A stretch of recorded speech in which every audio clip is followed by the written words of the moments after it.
Welcome into another edition of House of Horns. My name is Victor Corona, aka Victor Producer, and joining me as always is Gilbert Manzano, who does it for Sports Illustrated MMQB. Gilbert, we're here on a Tuesday, doing a live show, and then we get a bunch of news right as we're about to record. There's news about Cooper Cup, and we were already or set and ready to talk about this preview. But yeah, there's a lot going on that we'll get into in this episode, as I just said. But Gilbert, how are you doing, sir?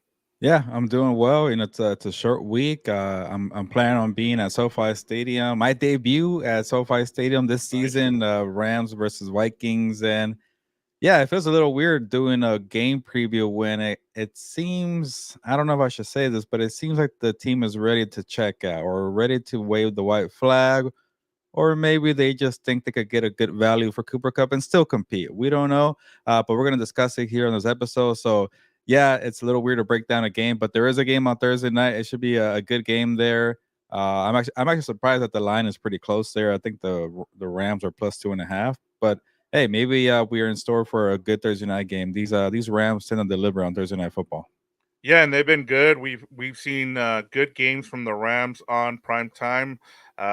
Just going back to the beginning of the season there on Sunday Night Football against the Lions, that was a really good game. Everyone was healthy back then, but we'll discuss that and more, Gilbert. We've kind of changed things a little bit now, Gilbert. We wanted to kind of move some things around, so we still have the latest news for you guys, but we're gonna do storylines for both teams going into this matchup, and lastly, we'll have our game predictions before we get into our game. But before we get into our game preview, Gilbert, do you have an engagement question for our viewers and listeners? Yeah, you know what? I'll give you two. The first one is what are the keys to a Rams victory at home against the Minnesota Vikings? If they win, they will improve to 3-4, and that's essentially a tie with the 49ers. Or you get the tiebreaker over the 49ers, you tie with the Cardinals. You don't get the tiebreaker because the Cardinals beat the Rams, but then it could change very quickly because the Cardinals, they might be in a bye week actually this week. I got to double check. 49ers are not on a bye week, but yeah, the Rams have one less game. And then the Seahawks are, I guess, one game ahead at 4-3. But that's what makes all this trade speculation a little weird because they're not out of the NFC West race by any means there. Yeah. But yeah, let me know what can the Rams do to win this game. The Vikings are coming on short week notice to the other side of the country. They just had a high level, high energy football game that they lost to, and they lost to Detroit Lions there. So yeah, how can they win this game? It doesn't seem like they have good odds, but the situation sometimes in football, it's weird how the schedule breaks, who's hurt, who's not, who's coming off a big time victory, who's going to be deflated, things like that matter. And then obviously let us know where you think Cooper Cup should be traded. If you don't think he should be traded at all, let us know in the comments too. If you're watching a replay, don't be shy.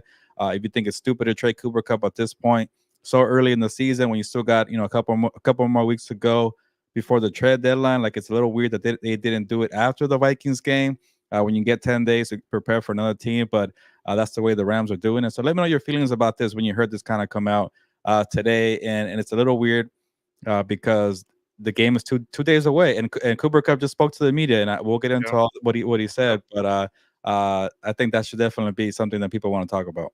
Yeah, and let us know what you think. I mean, there's a lot to get into with this now with this news that just popped out this morning. So we got a lot to get into. So first off, Gilbert, let's go with Rams news and notes, and then we'll get into the injury report as we get ready for this Thursday night matchup between the Los Angeles Rams and the Minnesota Vikings. First off, the Rams have opened up receiver Puka Nakua's 21-day practice window, which means he was back in practice. He was limited today. So it looks like he should be back within the next 3 weeks. Most likely, as you talked about, you get this game in, and then which I don't think we'll see him, but then you get 10 days that you get that little mini buy. So if they're opening up the 21-day window now, Gilbert, it looks like he should be ready to go. If I'm just speculating here by the next game, which would be week 9.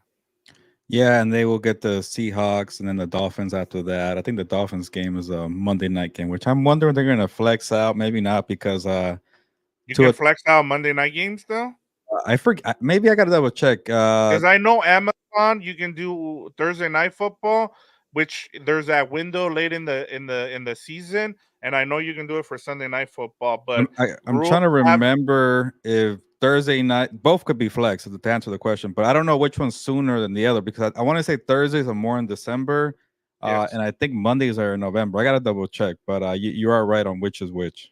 Yeah, it's hard because they keep changing the rules Hmm. with that, and so it's kind of hard to keep up. And especially as we're starting to see that there's a lot of surprise teams. We've already seen some flex.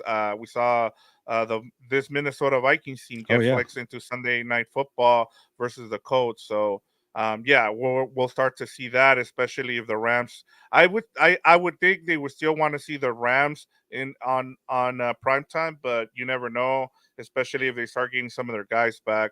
But we will see that. That's for another day, Gilbert. And then, of course, the big news of the day, Gilbert, according to Diana Rossini of The Athletic, the Rams are open to trading Cooper Kupp. You know, they are, according to her, there's been some talk there with some teams. If the Rams, it sounds like, are willing to eat some of the money there. So let's start there with this trade speculation. Do you want me to share what he said to reporters first, or do you just want me to kind of get into some of the realistic trade options for Cooper Cup and the Rams? Yeah, go ahead and read the quote. Okay, so Cooper Cup, when he was asked today by reporters, by B reporters on the straight trade speculation, he says, "I'm aware of it, but at the end of the day, I'm gonna uh, be be where my feet are. That's all I know. I have a job to do here. I take a lot of pride in giving everything I can for the guys in these buildings and being able to step on the field knowing that I prepare the best I can. For 7.5 years, I've been an LA Ram. I take in that approach every single day. Whatever happens outside of that, I've got to control what I can control. Right now, that means being the best LA Ram that I can be. So, Gilbert, just your thoughts. Were you surprised? And I know also make sure you go and check out Gilbert's story. He wrote a story specifically about this topic. So make sure you go and check that story out because he gave people a lot of trade options for the Rams in terms of what they can get, and then also some of the teams that would be in the market to trade for Cooper Cup. Yeah, I guess the first thing I look into is okay, are these just rumors? Or people just trying to throw a name out there? And when Cooper Cup said, I'm aware of it," that pretty much confirmed they are listening to trade offers, or maybe the Rams are the ones pushing to trade him. And that's the weird thing too. Is like you go and say, yeah, we're listening. People come talk, come call us. But the report is from Diana Rossini is saying that they're the ones calling people. They're the ones letting people know. And they're the ones saying out the Ravens to the world saying, hey, NFL insiders, can you come talk to us? Because we want a second round pick. We've seen this movie before already, this year with Devontae Adams and the Raiders. They want a second round pick. And so the first part is yes, they definitely want to shop Cooper Cup, and the second part is a little surprising the timing because again the NFC West is still wide open. The Seahawks are not going to go anywhere. I don't. They're not going to pull away. The 49ers got too much problems themselves. They have a difficult schedule as well, so it's a feasible schedule. Even if you lose to the Vikings, I think they play this. Like I mentioned, the Seahawks. You could beat them. I definitely think they And the can, Dolphins. and I the mean, they Dolphins. have a chance here to kind of get back into it. So I guess the way they're going to frame it, the way they're going to say is they're still competing. You still got you bring Puka Nakua back. They did well without Cooper Cup last year because Puka Nakua became the number one wide receiver. Cooper Cup didn't really do much last year when it was a Kyron Williams Puka Nakua show. So from that standpoint, I get it. You're not gonna I guess tank and say the season's over, but another reason why I feel like maybe it's the right move to do it is a lot of times when you have older players, it's better to get out of the contract or trade them when their value is high 1 year early than 1 year too late. You don't want to lose value there. So, uh, and the other thing too, Victor, I'm not trying to say Cooper Cup is better than Devontae Adams. When you're talking about pure wide receiver, I think Devontae Adams is better.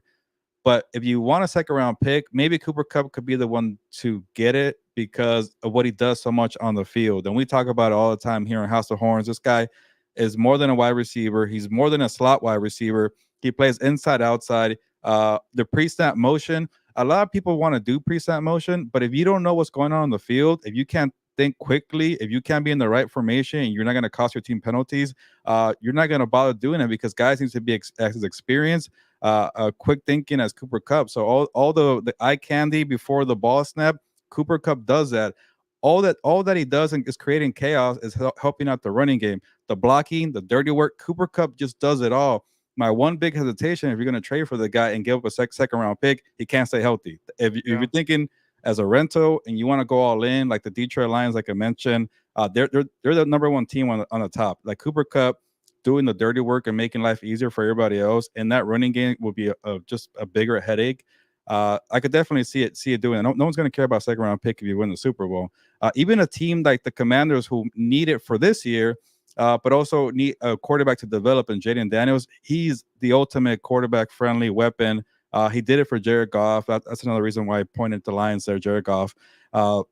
Then he did it with Stafford. So veteran or rookie, it doesn't matter. He's the ultimate friendly target. So he just checks a lot of boxes to maybe take that chance to take on the contract. Maybe Yeah. also rework. That's the other part of it, is redo the deal. That's why teams get scared. He's 31 years old. But I want to say that the Rams have a better chance than the Raiders do at getting a second round pick because of everything I just listed about the versatility there. But yeah, like you mentioned, Victor, thank you for the shout out there. Check out my story at si.com. I listed 12 teams. Honestly, I Yeah. could have gone to 16. A lot of teams need a Cooper Kupp. The entire NFL needs a Cooper Kupp. And the one that I'm kind of kicking myself because I just saw the Kevin O'Connell quote that Cooper Kupp had. I wanted to put the Vikings there. Obviously, he knows Kevin O'Connell so well. But they got Justin Jefferson, they got Addison, you got Hawkinson. And part of me feels like the Vikings are maybe just ahead of schedule, and you don't want to take on veteran players, but he could help out JJ McCarthy in the future. And also, they don't have like the most, I guess, salary cap, I guess, flexibility because the whole Kirk Cousins deal, and they're trying to move on from that. But Yeah. if I could make it a 13, I should have put him there. But again, it's a lot of teams on there. I got the Chargers on there. Yeah. I got the Chiefs on there too, which I don't think they're not going to make a deal because they don't have the salary cap. But to kind of end the point here, eh, these are real trade rumors. These are things that could definitely happen in a week or so, or after this game here. Maybe he goes to the Minnesota Vikings after the Thursday night game. Who Yeah. the heck knows, Victor? But for them to tell all the insiders, hey, this is what we want. It tells you it's a real thing. They're trying to move on for the future. They got to rebuild that defense. I would not be surprised if Stafford, Cooper Kupp, and Aaron Donald are all gone within 6 months, man. Yeah, and I think part of it is kind of doing, kind of self reflection on your team, and I think they did that during the bye week, Gilbert. I think also they were waiting for him to get healthy before they're able to trade him. And I'll talk about it. Make sure you join us for Compas, but I'll talk about this because I'll talk about it on there as one of my takeaways. And I think a lot of teams are trying to figure out is that they're trying to shortcut success, and you're seeing here with the Rams is them they weren't supposed to make the playoffs last season, and Hmm. because they did, it kind of shortcut their success and made it made a lot of experts believe that they were ready to be a contender, a Super Bowl contender. And sometimes it's hard to see it when things go right at the end of the season. And I think now that they've done th- they've been able to look into the mirror and see what they have. I think they know that they have a lot of holes on this team, and one way to go ahead and take care of that is by trading Cooper Cup. And it makes sense. We've talked about this in terms of that contract is going to get worse and worse going forward, Gilbert. So why not get ahead of it now if you can? And now that there's interest, you want to see if there's how much interest there is. Also, in terms of what they get, it all depends on the teams and what they're willing to give up, Gilbert. Like that's one thing I've learned is it doesn't matter what we think, whether they can get a second or a third round pick. It's whatever a team is willing to give, because teams start to get desperate, as I talked about with that short term success. Because that's why I think about teams like, the Washington Commanders. I'm like, okay, yeah, that makes sense. But in the short term, like you're trying to help someone like Jaden Daniels, but you still need to fix that offensive line, man. Like, and you're giving up on your future. Why? Because you hit on a guy like Jaden Daniels, and now you're gonna trade the farm to go get a Cooper Cup. To me, that makes no sense. But hey, if teams are willing to do that because they're so desperate that their franchise hasn't been good because of Dan Snyder, I understand why teams do this. So if I'm the Rams, you gotta make sure that you dangle Cooper Cup out there and see what you can get for him. Yeah, and I know we're steering off into different conversations, but I think for me, I mentioned the Patriots too, who also need offensive line help, and maybe it's dumb to get rid of a second round pick or a third round pick, but I just think Cup just brings so much value in different areas to help out a young player like a Yep. Drake May or a Jaden Daniels, and you're not going to give up your first round pick. Obviously, your first round pick better be a damn offensive lineman if you're the Yep. Patriots, but and then also who knows if they even get you always say second round pick and then you get a third round pick. But I just think Yeah. for me, looking at the Commanders, it's like the way they're running the football with just with Brian Robinson, and then imagine if you get Cooper Cup to help out with the motions and Jaden Daniels helping out with the running game too. That's a team that could afford to maybe not have the best offensive line because he moves around so much. Maybe not Drake May, and that's why Right. I'm a little hesitant to do that. But the Patriots also are a team. They're like they can't get anybody to go sign there, so you could trade for one. Go ahead and get them Yeah. because nobody wants to go there. So I could make a bunch of cases for all the different teams for why, because everybody again needs a Cooper Cup, and it only takes one team that says, like you mentioned, looks at their situation. We definitely need help there. It also does help the Rams that there's a lot of teams connected to the Sean McVay tree. Obviously, Yep. the Vikings, the Falcons, the Buccaneers. I The could probably keep Dolphins. Yeah, the you can just Dolphins go down definitely go on. Like I even the mentioned the Bengals. Dolphins. The Yeah. Bengals are another one. They're probably a little salary cap hamstrung there, and they're trying to get rid of T Higgins too. So it wouldn't make sense for them. That's why I didn't put them on there. But the Dolphins was intriguing because they're just this vertical game that never evolves or has more. Like the reason why Mike McDaniel's motions don't work like they do for Sean McVay is because you don't have a different element to your offense, and Cooper Cup Yeah. could provide that. For the Falcons, when Kirk Cousins can't really move on that Achilles injury, will go with the guy who gets open very quickly, great route runner, knows how to make plays around the line of scrimmage instead of waiting for Drake London to get open. So I think that's why the Rams did it right now, saying his value is high, he's healthy, he's gonna come play.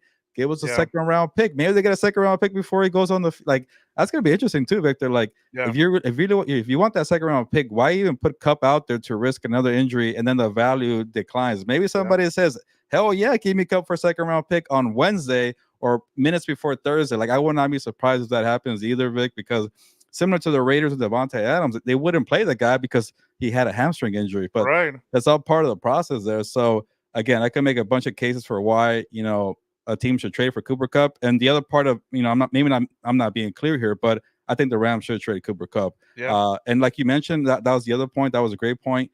Sometimes you have long-term plans, but the season tells you, oh, you're actually going to win this year, and you got to have that balance of not ruining your long-term plans. And the Rams did that in a great way last year, where they repaired the salary cap. They got rid of all the other veterans. They kept 3 veterans, and the young guys just turned out to be that good early on. So, keep playing with house money, and if the season's not going your way, and you're 2-4, another thing that I mentioned the Giants should trade Stafford and Cup to New York for second round, third round pick, and then start rebuilding that way. You need new linebackers, you need a new secondary, you need more help on the offensive line, maybe another wide receiver to help out Puka Nacua, which makes no sense because you got Cooper Cup. But you want to get younger in this league. So Yeah. and I'm with you, Victor, with the whole stay committed to long term plans. Even the Giants they're the ones that got caught who got caught with early success in Brian Yeah. Dable. They paid Daniel Jones, and the long term plan went out the window. They can't even figure out if they should keep Saquon Barkley or not. That went wrong. Even the Vikings too, like they had success with Kevin O'Connell when they wanted to get rid of Kirk Cousins. They tried to get another year, it didn't work out. And the same thing, they're trying to rebuild, but now they're winning again with Sam Darnold. So sometimes you got to be like you're like the Mike Tomlin of your team. You got to gauge it. You got to figure out the right decision for this team. And I think Les Snead and Sean McVay are going to figure that out. Yeah, and then I mean the other thing too, Gilbert, as you talked about when we're talking about long-term success and talking about with instant success too with this team is look, you've gone in with changing the approach offensively, right? You said we're going to be a run heavy team, and we said, well, maybe they brought in Blake Corum to be able to split carries. It looks like Kyron Williams is the guy. You're gonna need to Yeah, pay Kyron Williams. You good need to point. pay Kyron Williams, and in order to pay Kyron Williams, you're gonna have to cut somewhere. And it just makes sense in every single way that it makes sense to trade Cooper Cup now. Like, and then you talked about like why would you play him? I guess the only reason you play him is to kind of showcase him because nobody's seen him since the first game. And then the other thing I'll say about this, Gilbert, and that'll be the last thing I say about it, is if Cooper Cup had a say, he would want to go somewhere where they had natural grass because he's been a big advocate about Yeah. not playing on turf. So I'm sure if he has a say, he's gonna say, whatever you don't trade me to a stadium with turf in it. Well, I'm trying to keep track of my list here, and I want to say, well, most dome teams have turf. So, like, the Lions might be out. Maybe the Vikings will probably be out. Oh, I think the Commanders might have grass. I don't know, but obviously, Yeah, it's like I think the Steelers might have grass too. So that's another team. And Portillo's frustrated with yeah, not answering the comment, but I'll say this about the Chargers. And I can say it later tonight. Watch Four Compas later after this. The Chargers need a wide receiver, but I just think Jim Harbaugh and Joe Ortiz are committed to the long term plans, like we're talking about here. yeah, Sometimes you have plans, you got to be committed, even though you want to make the playoffs currently. Why get rid of Keenan Allen and Mike Williams? You knew the wide receivers were going to be bad, so why go for Cooper Cup? But again, that'll be SoFi Stadium. He doesn't want to be, like you mentioned, yeah, artificial turf. But yeah. that's a good point, and I hope they do right by the guy. I know I see Michael and I see Delbert. They want Yeah, we'll get to Cup. we'll get to them. I just wanted to get through this segment, and we'll get to their comments. So everyone's Yeah, comments. no, So I just want to say that yeah, maybe they should do right by the guy. They probably gave him a heads up before they talk to all oh the yeah, insiders. So, yeah, we could definitely talk about this all day, but I think we're in agreement here that maybe it's time for a change. And the last thing I'll say here, Victor, when you have a player this, I guess, special to the franchise, a player who does help you out in many ways, and you really want to keep him and it's a difficult decision. All Leslie has to do is turn around in his office and look at the Super Bowl title. You did it. Job's done. Mission accomplished. You yeah. got the Super Bowl. So go ahead and think about the future of the Rams because you did everything you could with Cooper Cup already. Yeah, and as you said, I think that's the number one thing too, is do right by him. Like he won the MVP. He was the Super Bowl MVP. He's in the community, man. Like that. Like one thing that you never see Stafford or even Aaron Donald do. They weren't in the community like we see with a lot of these superstars. And one of the things is he's so unselfish, man. That you have to let him do right by him and let him be the one that kind of decides if there's an option for him to do so. But hey, man, it's a business, and we know how it is. But I just feel like when it's a player like this, you do right by him, like you said, Gilbert. Yeah, no, I'm with you. He's definitely a beloved player. What a special 2021 season. Offensive player of the year, Triple Crown winner, Super Bowl champion, Super Bowl MVP. Yep. But again, more reasons for like, hey, this guy did everything he could here. Yep. All right, let's get to these comments before we get to the storylines and breaking down this matchup. Gilbert Boltillo says, "What's up, guys? What's going on? Good to hear from you." What's up, sir? Boltillo says, "Have you guys seen the rumors about Stafford to the Vikings?" I have not, and if I Yeah. haven't, then maybe they're not real rumors there. But also, I can't believe I'm going to say this, but Sam Darnold's doing well. Why would you make that trade right now? Yeah, I mean, and I know that they have I guess the reason that this kind of makes sense is because of the relationship that Stafford kind of built with O'Connell. If I'm not Hmm. mistaken, he did coach him for 1 year, right? Yeah, they won that Super Bowl in Oh 21. yeah, Then he yeah. left in 22. Yeah, so I wanted to make sure about that. But yeah, it kind of makes sense. And they're running the same kind of offense. So he would fit right in if that's what they wanted to go. If they think they have the team this season, it kind of makes sense. But we'll see what happens. Trade him to the There- Giants. I want to see Malik Neighbors, Cooper Cup, and Stafford with the New York Giants to help out Brian Dable. Yeah, that would be an interesting trade there. Delbert says absolutely do not trade Cup unless he says different. He'll retire as a ramp. Keys to the game. Put center on his ass. Sure tackling. Let Matthew Stafford call his own play. So Okay. yeah, good. Thank you for that one, Delbert. We appreciate you getting all that in. Mike Armenta says, "I hope Cup retires rather than play for another team." I think that's another No. thing there. And then, like you said, Boltillo got a little impatient there. He was like, "Yes, no, what's up?" And then last Question one mark. here from Mike Armenta: trade Stafford before Cup, trade Cup. You will lose many fans. So Yeah, I think that's another part of it too. Like, I guess how would the reaction be? Do fans treat it as like, hey, this season's over? Especially if you lose to the Vikings and you fall to 2-5, and yeah, Puka and Cook could come back, but at that point maybe it's too late. You just traded Cooper Cup, and what do you do for the rest of the season? That's a tough thing about kind of giving up on a season. But then again, sometimes bad years turn out to be good years in the future.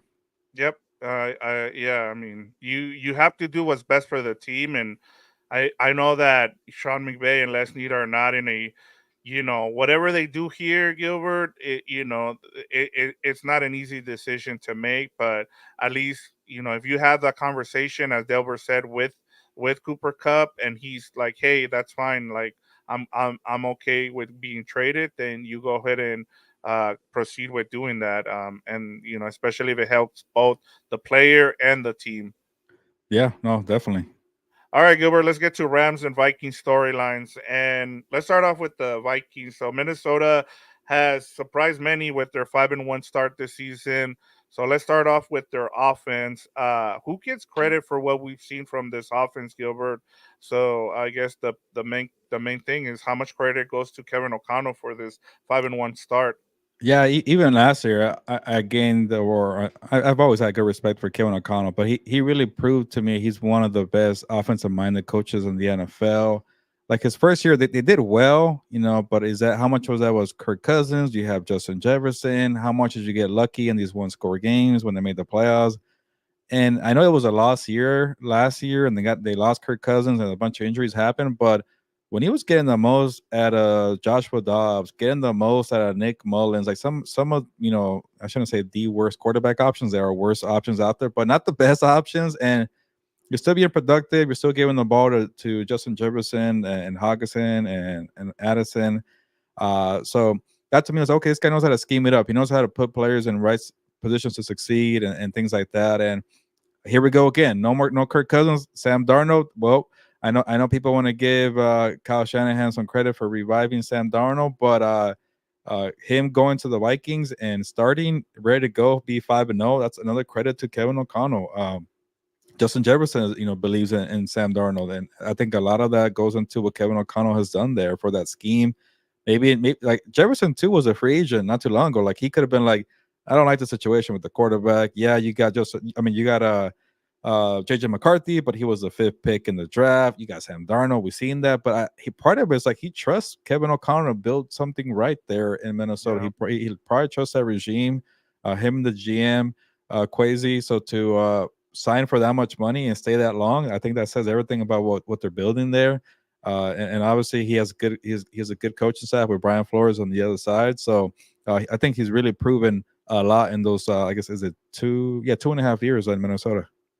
Yeah, he's been really impressive, and I didn't know what to expect when he went there, just because, it seemed like everybody was like, if you hire a guy from the Sean McVay tree, things are gonna good go well for you. And sometimes you can get in trouble with that, but he's been the real deal.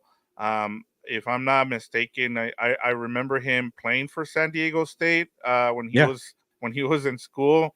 So that's how far back I go with him, and seeing him play, and now being a coach. He's been real successful, and I give him a lot of the credit in terms of the offense, Gilbert, just because if you look at this Minnesota Vikings and their since the new GM took over, their drafts have been horrid. Like, I yeah, mean, and I don't I remember seeing, I think, either last year's draft or the one before, all their players are gone. Like none of them are on the 53-man roster, and so a lot of this is Kevin O'Connell kind of doing the same thing that Brian Flores is doing for the defense, where he's the one scheming things up, and so as you talked about, you made some great points there with some of the players that the quarterbacks that he had to kind of go through, and then kind of reviving Sam Darnold's career. And one of the things we talked about before the season, like, everybody was like, "Yeah, Sam Darnold, really?" And I was like, "Well, this is the best weapons he's ever had. Sometimes having that and having good structure helps out." I heard someone say this, and honestly, it stuck with me in terms of what we're seeing with a lot of the renaissance with a lot of the backup quarterbacks that we're seeing playing well. Is like a lot of the guys that are really that can scheme up, like Sean McVay, Kyle Shanahan, like they don't have those quarterbacks, so they're having to do it with these backup guys. And imagine if these guys had like like a CJ Stroud or Jordan Love, what they can do in these kind of offenses. And but it's good to see it that hey, they have other trick shots up in their hand. Like they can go ahead and make things happen. And so that, yeah, it's I think Kevin O'Connell gets a lot of the credit for what they do offensively. And that's one of the things too, Gilbert. Like my last point is going to be about Justin Jefferson.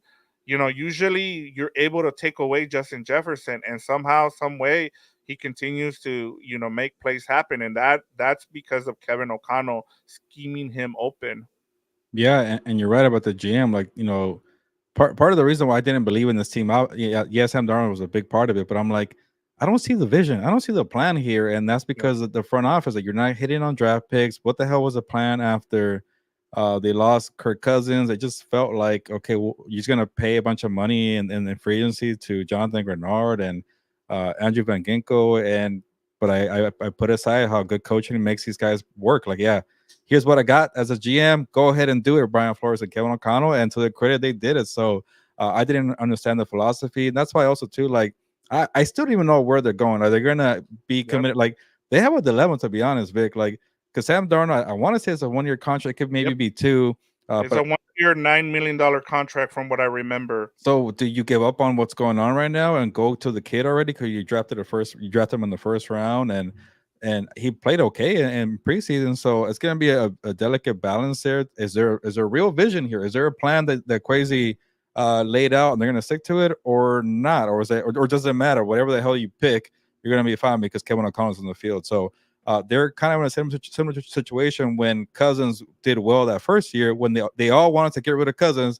They made the Yep. playoffs, and now here they are again. What do you pay Darnold? Do you let him go? It's going to be a very interesting, but it's still a lot of football to be determined. And I know people are like, I'm seeing a lot of stories about like, oh, how can the Vikings recover from losing to the Lions? I'm like, what the hell? Like they won 5 games before that. Like it's not the end of the world. They're going to Yeah. be fine. That was a great game. And we'll see how this story ends for them.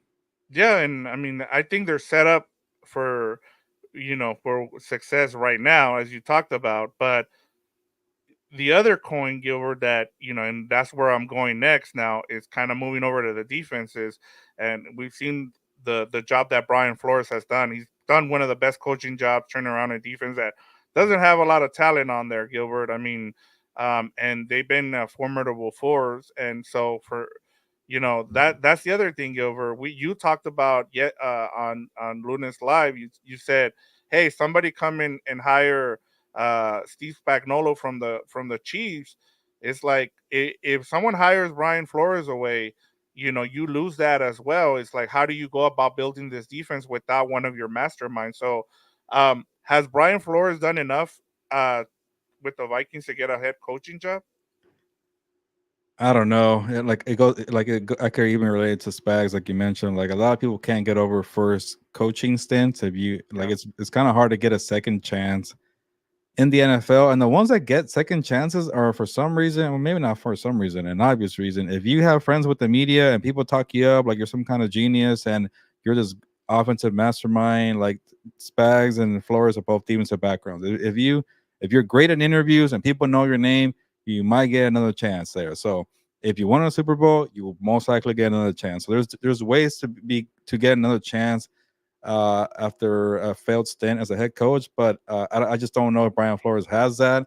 It's kind of like that Cliff Kingsbury situation. People thought he probably would never get another chance, and now he's doing great with Jaden Daniels. Marcus Mariota looked great in relief work, but again, offensive minded head coaches get more favoritism there. So uh, I don't know. And then he has a whole lawsuit Yep. thing. Then Yep. he has the whole issue with Tua.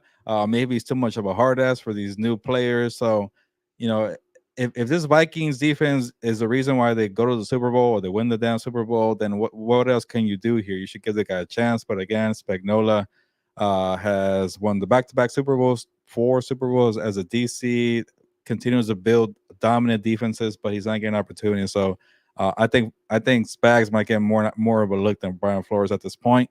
But that's a crappy part about it. And maybe it takes a couple more seasons for him to get that chance. But that's good for the Vikings. That's good for Kevin O'Connell because you get to keep him in house and build the defense. And again, going back to why I did not like this team, they don't have much talent in the middle. They have some great edge rushers. They Hmm. have okay linebackers. They don't really have much in the secondary, but freaking Harrison Smith keeps finding the fountain of youth there. So I don't know how he does it into what year 12 or whatever, playing safety at that level. But they haven't gotten much younger either because they don't hit on draft picks. But again, a Yeah. testament to Brian Flores. He knows how to dial up a blitz at the right time. He knows how to play mind games. A lot of coaches get caught up in all these disguises where it shouldn't be that complicated, where your players don't know what the hell's going on. Sometimes just good timing. Okay, blitz here, blitz there. No, here we're gonna back off. And we're gonna scare you. We're gonna rattle you. If you're gonna be having guessing games in your own mind as a quarterback. So that's what he's good at, and that's kind of his no nonsense attitude. Kind of a tough ass. So the way he dials up blitz plays is the way he is. Yeah, and I'm with you. I mean, and then part of what we said in terms of their GM, I mean, he might not have hit on draft picks, but man, like the guys they brought in, between Jonathan Grenard, I told you right off the bat, I really love that signing, and he's been great for them. And then they go and they draft Dallas Turner, as well as an edge rusher, and their linebacker. He's hurt right now. He might not play in this game.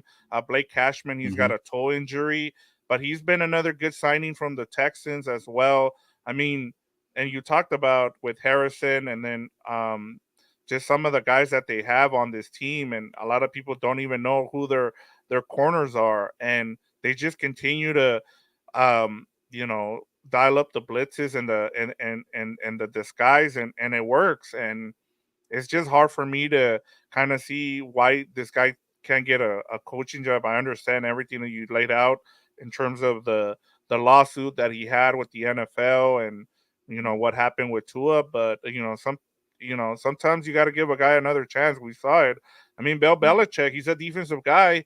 Things didn't work out. Sometimes you just need that quarterback. If you can hit on the have Mhm. that quarterback, things can go well, and you just scheme up things. And it just sucks for defensive coordinators. I just feel really bad that a lot of these guys aren't getting the love, and they should. And when you have guys, like Antonio Pierce, who get a job and then they do really bad, it just looks bad on everybody else, and that also doesn't help.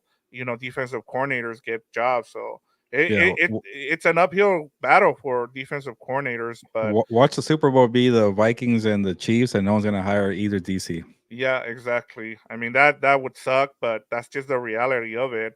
And you're right about, in one of the things I've learned too, Gilbert, like, kind of getting back into covering a lot more football now, is that, as you said, like there's a lot of biases out there, and like a lot of the nerds kind of control, and fantasy football has a big control over what we see. Like I've already, like, some of the trade options that we saw today, I like a lot of it comes from fantasy stuff, and I'm just like, oh, this is, I want to see Cooper Cup with the cheese because that helps my fantasy team. And it's like, Yeah, they I have no don't money. yeah, they don't have any money, and it's just like, this is not a fantasy football league. And but they have a Yeah. lot of, People don't understand salary cap yeah. situations, draft picks, all that stuff. Yeah, exactly. All right, moving on to the Rams, Gilbert.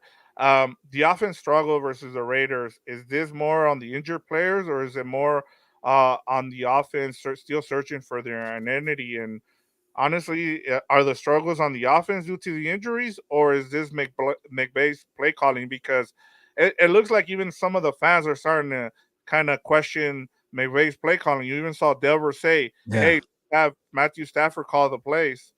Yeah, I think it's a little bit of everything, but the biggest thing that you hit on there is they don't have an offensive identity. I've been writing a lot about the Ravens having an offensive identity and how they're probably the only team that could beat the Chiefs. And people probably tell me, well, what are you talking about? The Chiefs and the Ravens played each other and the Ravens lost. Well, they didn't have an identity in week one. They didn't have the depth or the rhythm that they have now. And that takes time, but the Rams haven't done that. They haven't found it. Injuries do definitely play a factor. Having maybe some question marks with the play calling, having maybe a bad defense doesn't help out at all that. That's why people talk about marrying all phases of the football team because it all ties in together. If you can't stop explosive plays, well, guess what? Your offense is going to go back in the field right away. Things like that matter. So just hasn't gone their way. It's been a sluggish offense with a bunch of injuries. Offensive line had a bad start with the injuries. You didn't have Cooper Cup, and that's all also leading to very kind of so-so games for Matt Stafford, who has to pass it to Tyler Johnson and Demarcus Robinson and Jordan Whittington and Tutu Atwell. Like, how far is that going to get you? So, I think part of it too. That's why they want to maybe make a trade for Cooper Cup because they know that they need a lot of help in different areas, and they probably started the season thinking, okay, what can we do? Can we do what we did last year and get by masking some weaknesses? Maybe the draft could help us out again. Jared Verse and Fisk have been good, but like again, I want them to get home a little more, but it's still early on in their careers. You can't expect them to be savers. They're still getting a lot of pressures, and they're great and all. And they got the team got 4 takeaways, so that wasn't their fault last week at all. But sometimes, you can't have a historic draft class every single year to mask all these weaknesses here. So they have a lot of issues on the roster, and like we mentioned, that's at the top of the show. But uh, yeah, if they move on for Cooper Cup, maybe it's an early start to this new era of making sure it's gonna be Puka and Kyron. And do you pay a running back like Kyron Williams? Maybe Blake Corum gets more involved there. Who's doing the dirty work now that Cooper Cup is gone and Puka has to be the number one piece of the offense? So we're gonna see a lot of that. And again, I really wonder if Cooper Cup's gonna make it a Thursday because that's risky to play him on there on the field when you try to trade him too. But yeah, it's just been a bad offense, and I can try to remember all the games, but it might have been their second worst of the year. Arizona was really bad, so Yeah. I can't remember which was the worst offensive performance. Yeah, and I think the key word that you use there is masking, and I think that's what they.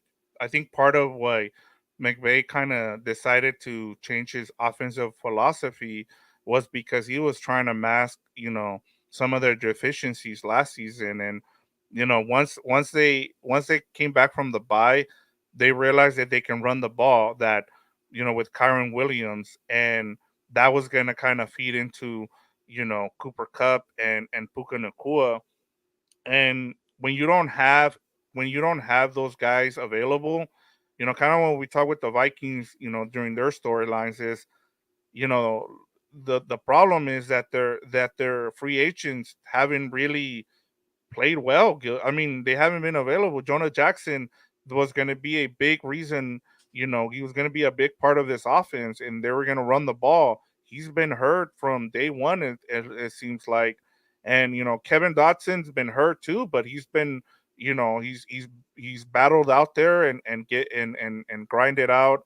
And yeah, he's not on the injury report, but I can tell you this: that guy's hurt. Like he's still out there playing, but he's playing like super hurt.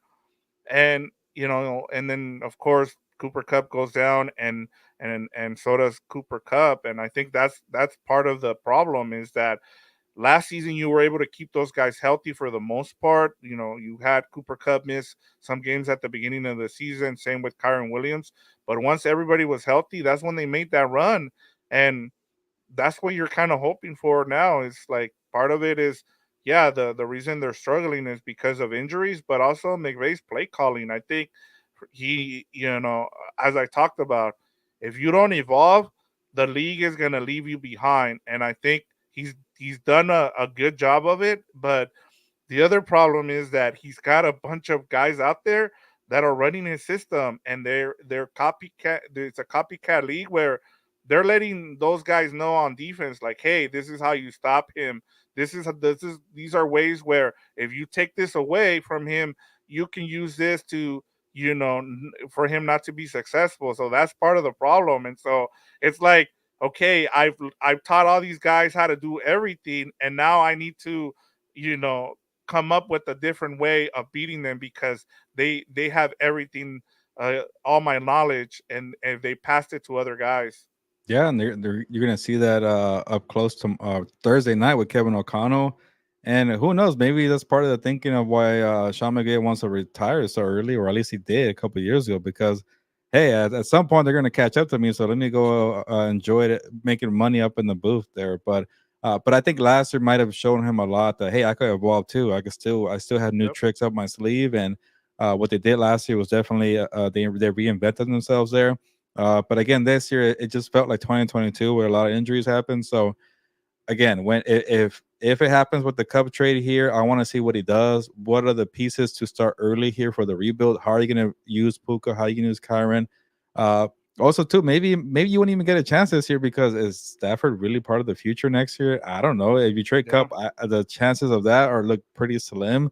So it's another kind of weird year. But again, we could be talking about how this team is ready to wave the white flag and they go out and beat the Vikings on Thursday Night Football. Yeah, and this team could be the Vikings next season. I mean, honestly, like, they can go inside. Like, let's say Stafford decides to retire, and they need to go and pick up. They'll probably go pick up a veteran, and then they can find their Sam Darnold out there, and then be right back in the thick of things. So yeah, I mean, as we've talked about, I think the big point from the show has been, not only do you have to look at the present but also the future here with this team, that's okay. I mean, especially with the fact that things haven't gone their way so far this season, but things can turn around. You get a win against the Vikings, and things can change for you. All right, Gilbert. So the switching over to the other side of the ball, the defense had their best game of the season versus a bad Raiders offense. We know their weaknesses is their linebackers right now. That's their big weaknesses. Have they found their formula to be effective defensively? So I guess on the other side now, has the defense has found its identity after a huge performance in their last game? And I'll keep my answer short here because I know we got to get ready for compas. But you know, I'm gonna lean more on like they played the Raiders. You know, you Yeah, went through Aiden O'Connell and you went through Gardner Minshew. You don't really have any wide receivers to worry about. You have Brock Bowers, and that's about it. You're at home. So I think the best part, I guess, for the Rams is like, cool, you showed what you could do against a bad offense. It's not where you are completely terrible and you don't have an answer for any NFL offense. So to get four takeaways, get a couple pressures, obviously we've seen this front, show flashes every week. Kobe Turner, Byron Young, Jerry Burris, Braden Fisk. So but it's just bad tackling. That's not going to get better when you don't have that much talent. The secondary is so. But Cody Durant did it. That's probably another big takeaway. Cody Durant had a great game. Can he do it again? I don't know because I honestly felt like he was going to do it 2 years ago, but he hasn't been consistent. So it's a great start for the defense, but I got to see more. If you do that against the Vikings, then now we're talking. Okay, maybe something happened in the yeah, bye week, but uh, all you can really do at that moment is like, cool. You handle business against a bad offense. You handle business at home after a bye week.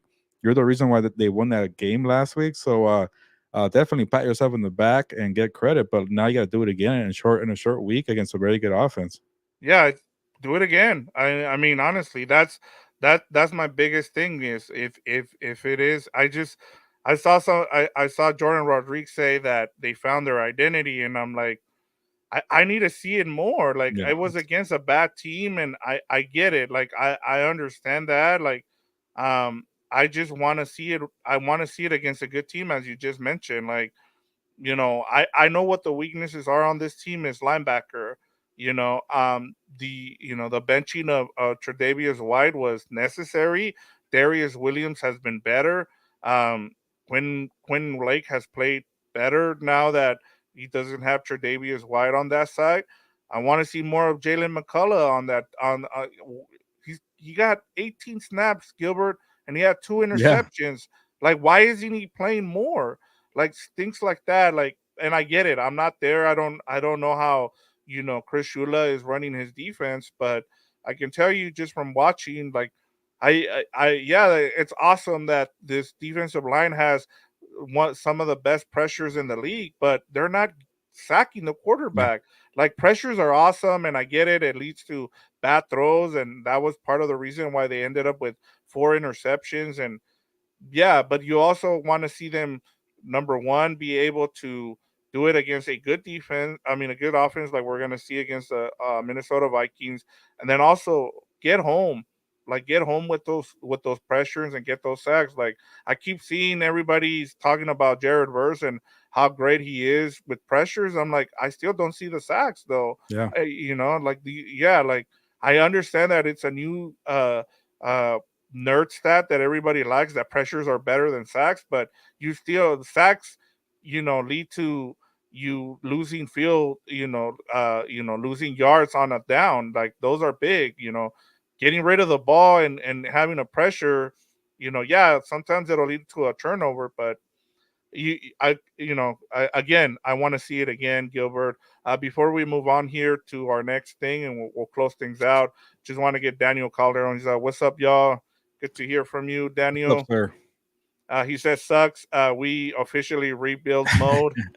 And Yeah, he yeah, said, I see Cup retire at Rams. So, yeah. yeah, it was kind of hard to. We'll see. I mean, Come on, guys. You guys all follow football. When does a player get to retire? Unless it's a quarterback. this is But Aaron Donald. yeah, All right, Gilbert. The Rams. I You guess yeah. said, I He's guess getting a statue, by the way. yes, he's getting a statue. The first one at SoFi. It better be him. If there's the first statue, better be Aaron Donald. You said the line went down to 2.5. I had it at 3 points. And then the over under is 48. So wherever you look at, it could be 2.5 or 3 point underdogs. What's the right side of this line?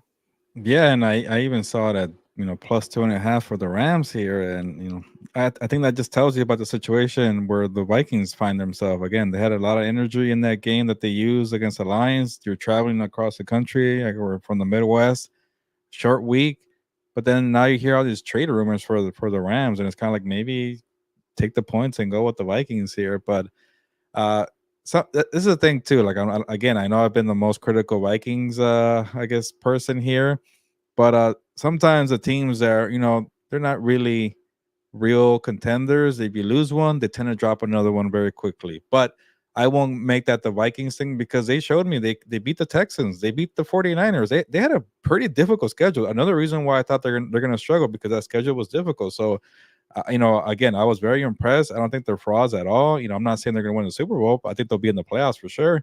Uh, but yes, this is not a situation where a team starts to take a nosedive because they got exposed, and that's not it at all. I think the Lions gave them everything they could handle, so that says a lot there. So I will take the Vikings here. I won't overthink it. Yeah, I get it's a short week, but I think this Cooper Cut trade rumors could definitely be something that lingers in the back of the mind for the Rams here. Yeah, I'm with you. I mean, yeah, I think you take the Vikings and the points here, and yeah, I was kind of surprised with the over under there at 48. I think probably the right side of that is the under. But as you said, some of the overs have starting to hit now that people can know what the offense is. I think with Cooper Cup, if he plays, I kind of do. I think that kind of changes things. But I want to see it. I want to see Cooper Cup and how he looks before I, can say that this offense is back. And I want to see yeah, him on the field. If you're gonna dangle this guy in a trade for a second round pick, why would you put him out there? That's the thing. yeah. Yeah, we'll see what happens. All right, Gilbert, what is your game prediction for Rams and Vikings Thursday night football going down on SoFi? Yeah, and I see Michael's comment there. He says, "No, not with Darnold behind center. Come on, guys." So yeah, I sounded like that a month ago, Michael, but I think it's more than Darnold. It's a good team here. Like we mentioned, a good defense. They even have good linemen with Christian Darisaw at left tackle. A good running game. I think Aaron Jones should be back. I'm not actually sure. But He they, was back on Sundays, yeah, there you but go. Yeah, it's a short week. But and then they traded for Cam Akers, just because that's why everybody kind of thought that he might not play, but he ended up playing on yeah. Sundays. It's more for depth there. This team has a lot of good, like maybe not a lot of star power. But, obviously you got Justin Jefferson too, but they're a good team, and I guess if I'm doing a top five power ranking, which we are later today, they're going to be in my top five. Are they my top two best teams, top three best teams? No, but they're definitely very good, and they're in a better situation than the Rams here. And when you hear a Cooper Cup trade rumors, I don't know what to believe, but to me, I'm a lean on the side of this team is looking for the future, and when you look for the future, you're playing with fire for the current. So give me the Vikings here, and I guess I'll go. What was the line again? Like 30 something, or what? It was Forgot. 48. Oh, okay. That's pretty high actually, Yeah. but it's not a good Rams defense. Maybe that's why. So give me 30-24 here for the Vikings. Yeah, I'm with you. I just want to see more of this team. I it did not leave a good taste in my mouth the way they played against the Raiders. I expected, especially coming off a bye, and then you're playing on a short week. I think the only thing that kind of gives me hope for the Rams is the fact that, as I said, like every time a team has played the Lions, that team has not played well the following week. So maybe that trend continues. You get them on a short week. Yeah, That's the only way I see this team winning. But yeah, give me the Vikings in this game. I'm going uh 25-20. I just and then that's the other thing. I haven't seen this Rams team score yeah. over 20 points. I mean, they've been You're it taking the seems like under. stuck at 20. They barely scored 20 points against a bad Raiders team. Yeah, So good point. And the Vikings yeah, defense is better. yeah, exactly. So, but Gilbert, that does it for us. It's a short week. And then we have here Michael Armenta says, I want to see more Quorum, Karen, Blake, 1-2 punch. I'm Same with here. you. Same here. I've been Yeah, waiting for that. yeah, and as we said, McVay needs to focus on the run. And I was, if you get 20 to 25 carries from Kyron and you add another 10 from Quorum, you should be in a good position, uh, especially on a short week. Delbert says, "Well, compas, let's tee it up, play hellacious football. The heck with the speculation, set it on the field, and turn it around. Puros Yeah, cuernos." So yeah. Why not? Yeah, a good to couple hear more from days. everybody. Yep, good to hear from everybody. I know it was on a Tuesday. Usually we're on a Wednesday, but it's good to see everybody on here. Delver, Michael, Daniel, Voltillo. Awesome to hear from everybody. So yeah, I mean, can't wait for Thursday night football. You'll be there. So make sure you check out our post game our post not only our post game show but also our some of our post game. If they win, Gilbert will be in the Rams locker room for sure.